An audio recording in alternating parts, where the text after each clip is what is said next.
अस्सलाम वालेकुम पाकिस्तान। हमीद नकीबी आपकी खिदमत में हाजिर है। नाज़रीन, सोचिए आप बाज़ार से पत्तों वाली सब्ज़ियाँ जैसा कि धनिया, पुदीना, पालक, साग और सलाद वग़ैरह घर लेकर आते हैं, और ये आम तौर पर हर घर में सलाद के लिए भी इस्तेमाल होती हैं, और इन्हें धोकर आप सलाद बना लेते हैं और बड़े इत्मीनान से खा भी लेते हैं। लेकिन क्या आपको मालूम है कि इसी सब्ज़ी पर एक ऐसा जरसूमा मौजूद है जो आँख से नज़र ही नहीं आता, मगर आपको कई दिन तक शदीद बीमार कर सकता है। अमेरिका में यही हुआ, और फिर इसके बाद इस ख़तरे ने पूरी दुनिया में ख़तरे की घंटियां बजा दी। एक सब्ज़ी के ज़रिए बीमारी फैली, हज़ारों लोग बीमार हुए, सैकड़ों हस्पताल पहुँचे, और खौफ इस कदर फैला कि अमरीकियों ने सब्ज़ियाँ और ताज़ा फल ही खाना छोड़ दिए। लेकिन अब असल सवाल ये था, वो कौन सा जरसूमा था? लेटेश में आखिर ऐसा क्या हुआ कि हज़ारों लोग बीमार हो गए? क्या अब अमेरिका में दोबारा सब्जियां खाना महफूज है? और सबसे अहम सवाल, पाकिस्तान में हम रोज़ाना कच्ची सब्जियां, सलाद, धनिया और पुदीना खाते हैं, तो क्या हमारी सब्जियां भी ऐसे जरासीम से महफूज हैं? और अगर पाकिस्तान में ऐसी कोई बीमारी फैल जाए तो क्या हमारे पास इसे बर वक्त पकड़ने और इसका ज़रिया तलाश करने का ऐसा निज़ाम मौजूद है? नाज़रीन, सबसे पहले बात करते हैं कि ये बीमारी आखिर है क्या। इस जरसूमे का नाम है साइक्लोस्पोरा।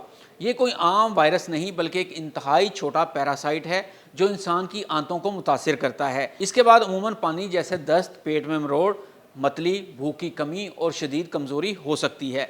और मसला ये है कि यह तकलीफ़ कभी कम होती है और फिर दोबारा से शुरू हो सकती है।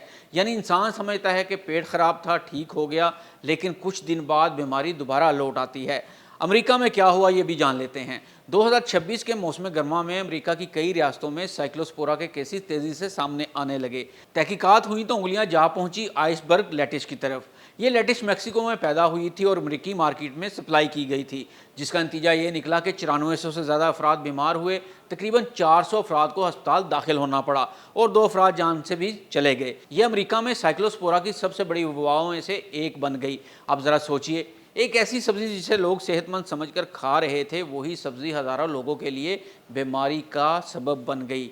लेकिन सबसे बड़ा धचका बीमारी नहीं, खौफ था। जब यह खबर फैली तो अमरीकियों के जहन में एक सवाल पैदा हुआ, अगर लेटिश महफूज नहीं तो फिर कौन कौन सी सब्ज़ी महफूज है? जिसका नतीजा ये निकला कि बहुत से लोगों ने ताज़ा सब्ज़ियाँ और फल खाना कम कर दिए, और अमरीकी सर्वे में तकरीबन 40% लोगों ने कहा कि उन्होंने साइक्लोस्पोरा की वबा के बाद ताज़ा सब्जियों और फलों का इस्तेमाल कम कर दिया है। यानी एक जरसूमे ने सिर्फ लोगों के पेट ही ख़राब नहीं किए, लोगों का सब्जियों पर एतमाद भी हिला दिया। तो क्या अब लेटिश खाना ख़तरनाक है? यहाँ एक बात बहुत अहम है, वो समझें। लेटिश खुद ख़तरनाक नहीं है, मसला एक मखसूस आलूदा सप्लाई का था। मुतासरा लेटिश को मार्केट से वापस निकाल दिया गया, नए केसेस में भी कमी आना शुरू हो गई, और माहिरीन के मुताबिक अब आम लेटिश खाने का ख़तरा पहले जैसा नहीं रहा। यानी इस वाक़े के बाद ये नहीं कि सब्ज़ियाँ छोड़ दो, बल्कि असल सबक ये है कि सब्ज़ी साफ़ नज़र आ रही हो तब भी इस पर ऐसा जरसूमा मौजूद हो सकता है जो आँख से नज़र नहीं आता। अब ज़रा पाकिस्तान की तरफ आइए। यहाँ से ये ख़बर हमारे लिए वाकई अहम हो जाती है। पाकिस्तान में हम अमेरिका के मुकाबले में बहुत ज़्यादा ताज़ा और कच्ची चीज़ें इस्तेमाल करते हैं, जैसा कि धनिया, पुदीना, सलाद, पालक और साग वग़ैरह। लेकिन क्या हम जानते हैं कि ये सब्ज़ियाँ कहाँ से आई?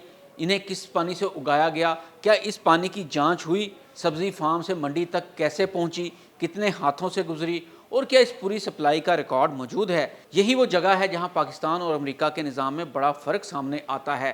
क्या पाकिस्तान में सब्जियों की चेकिंग नहीं होती? ये कहना दुरुस्त नहीं कि पाकिस्तान में सब्जियों की चेकिंग बिल्कुल नहीं होती। फूड अथॉरिटी मुख्तलिफ जगहों पर खुराक के नमूने लेती है और मुख्तलिफ चीज़ों की जाँच भी करती है। लेकिन मसला ये है कि पाकिस्तान में हर सब्ज़ी, हर फार्म और हर सप्लाई चेन की मुसलसल और बड़े पैमाने पर माइक्रोबायोलॉजिकल निगरानी अमेरिका की तरह मुनज़्ज़म अंदाज में नहीं होती। ख़ास तौर पर एक बहुत बड़ा मसला ट्रेसिबिलिटी भी है। आसान अल्फाज में, अगर आज लाहौर में 500 लोग एक ही सब्ज़ी खाकर बीमार हो जाएं तो हमें फ़ौरन मालूम होना चाहिए ये सब्ज़ी कहाँ उगाई गई, किस मंडी से आई, किस ताजर ने सप्लाई की, किन दुकानों और रेस्टोरेंट तक पहुंची, और इस बैच की बाकी सब्ज़ी कहाँ मौजूद है। ये पूरा रास्ता मालूम करने का निज़ाम जितना मजबूत होगा, बीमारी को रोकना इतना ही आसान होगा। اور پاکستان میں خطرہ صرف سائکلوسپورا کا نہیں، یہ بات بھی سمجھنا ضروری ہے کہ اگر کسی پاکستانی گھر میں بار بار دست، پیٹ میں درد یا معدے کی خرابی ہوتی ہے تو فوراً یہ نتیجہ نہیں نکالا جا سکتا کہ یہ سائکلوسپورا ہے۔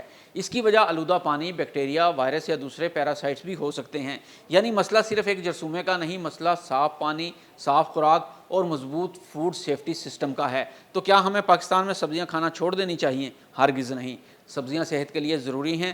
اصل ضرورت سبزیاں چھوڑنے کی نہیں، انہیں محفوظ بنانے کی ہے۔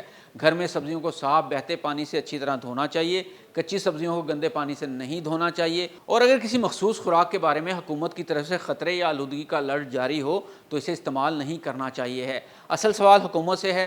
امریکہ کی یہ پوری کہانی پاکستان کے لیے ایک وارننگ بھی ہے۔ ہمیں بیماری پھیلنے کے بعد یہ نہیں سوچنا چاہیے کہ آخر بیماری آئی کہاں سے، بلکہ اس سے پہلے ہی یہ معلوم ہونا چاہیے کہ ہماری سبزی کہاں سے آ رہی ہے، کس پانی سے اگ رہی ہے، اور ہماری پلیٹ تک پہنچنے سے پہلے اس کی کتنی جانچ ہو رہی ہے، کیونکہ سائکلوسپورا کی سب سے خطرناک بات یہ ہے کہ یہ آنکھ کو نظر نہیں آتا۔ آپ سبزی دیکھ کر نہیں بتا سکتے کہ وہ محفوظ ہے یا نہیں، اور یہی امریکہ کی اس وبا کا سب سے بڑا سبق ہے۔ صحت مند نظر آنے والی سبزیاں بھی اگر آلودہ ہوں تو بیماری پھیلا سکتی ہیں۔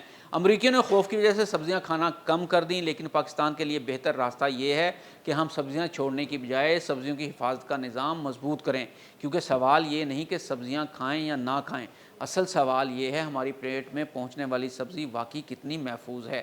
ناظرین، ویڈیو اچھی لگے ہو تو اسے شیئر ضرور کیجیے گا۔ حمید نقیبی کو اجازت دیں۔ اللہ حافظ۔